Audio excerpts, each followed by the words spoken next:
Hi, I'm Old Sneelock. Welcome to another episode of Old Sneelock's Workshop.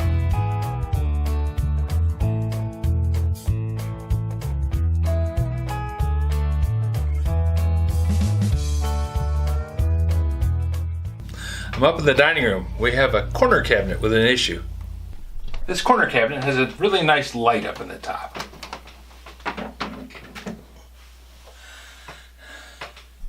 And it shines down in and makes the glassware look really good. And we like it, but we don't want to have it on all the time. There's the rub. The only shut-off is to pull the plug, which works, but it's kind of a pain. Lydia suggested that I put a switch on this china cabinet, and I thought, great idea. So, this is what we're going to do. I'm going to install this switch in the wire so that I can turn the light on and off without having to bend down and unplug and plug back in the light, just so things are a little more easily visible. I'm going to use this larger switch because it lets you see inside the switch easier.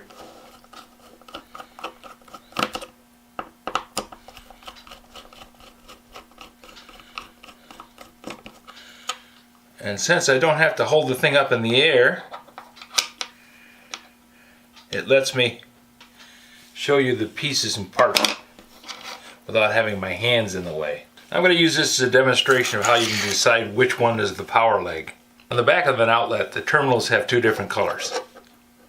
Standard brass is the black wire, or power leg. Silver is the common, or neutral. On a two-prong plug, you have a wide blade and a narrow blade. If you look, the wide blade only goes in one side. It won't fit the other way.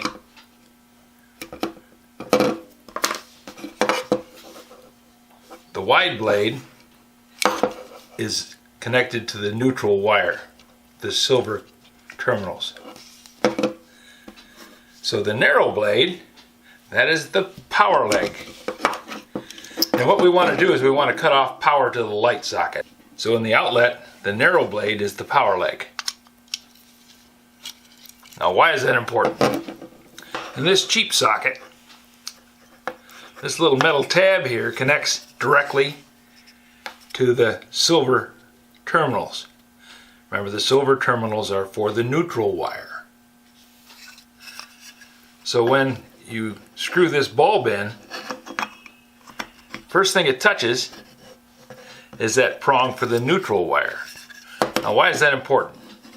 Well, if you see that this little metal ring is out there where I could actually get my finger into it.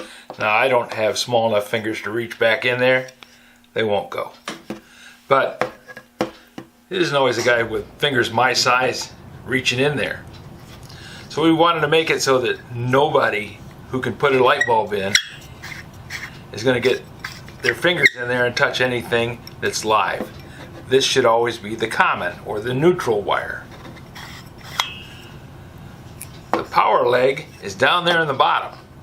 That's this little tab down here, way down inside. That's the last thing that touches the light. That's why when you screw in a light bulb, it goes in almost all the way and then the light comes on. And you go, oh, okay, I got it. So that's the point and purpose of making sure that we have this always be the neutral side, is so that nobody gets a shock from accidentally touching that little threaded part. Whenever we turn off the switch, we want to kill power to that little tab. This will always be connected to the common, but this one, we want to have that little prong there dead. So we need to shut off the power going to the brass terminals. So, brass terminal, narrow side of the blade, narrow side of the blade, this side of the wire. So I'm going to take this little piece of wire and use this as a dummy piece to put into this switch. just so you can see it up close. These prongs, when the switch is closed, go through and pierce one of the wires.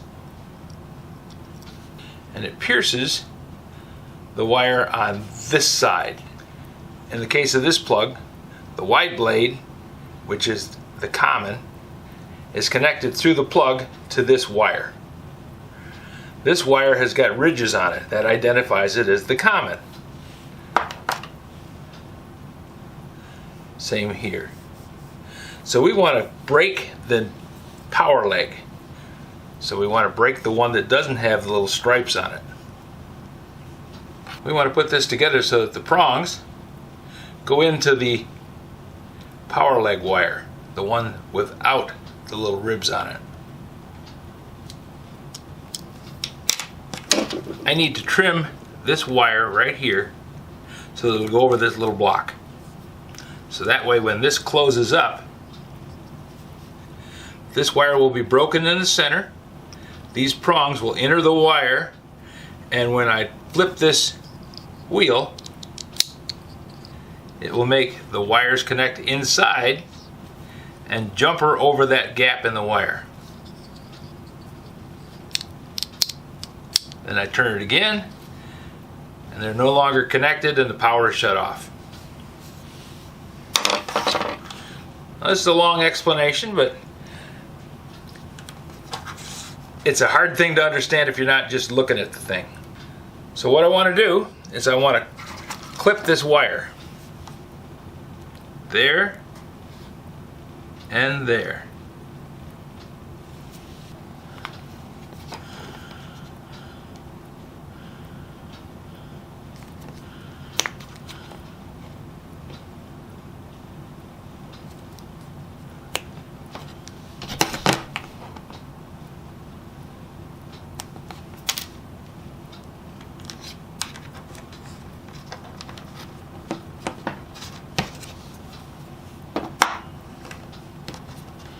Now the wire securely tucked down into there, I can set my switch back over the top of it.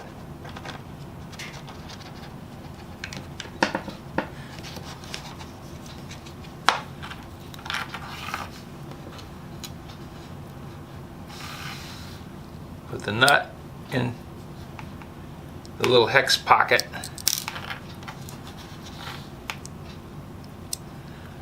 Big fingers going into small places are tough to work. Then start my screw. Some of them only have one screw. Some of them have two like this.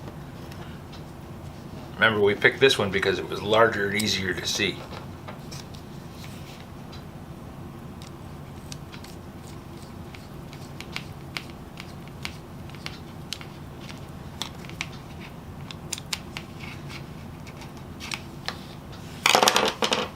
Now our switch.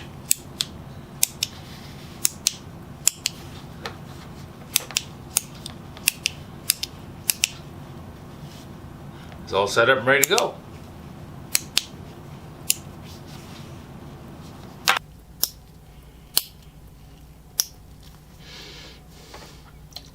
Now you can buy these little things at the hardware store, but I used one that I had, so I didn't have to spend any money on the project, and it took just a few minutes.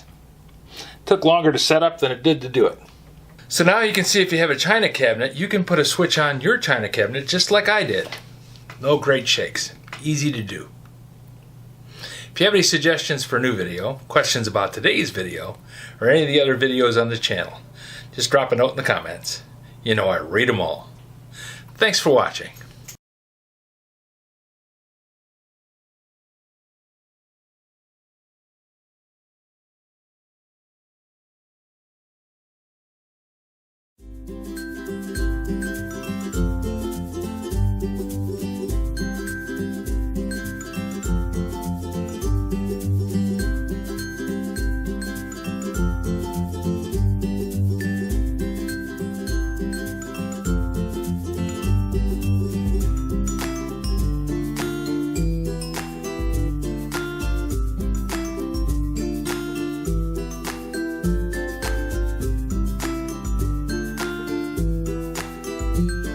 This video is not to be viewed by anyone under the age of 13 in the U.S. or 16 in the European Union, without the express written permission of the parents or legal guardians of the underage person. Such written permission must be on file at the local government entity in charge of enforcing the rules and regulations established by the FTC. Anyone violating these terms is admitting by default that they hold harmless the owners and operators of this channel. Any and all questions should be addressed to your local branch of the FTC.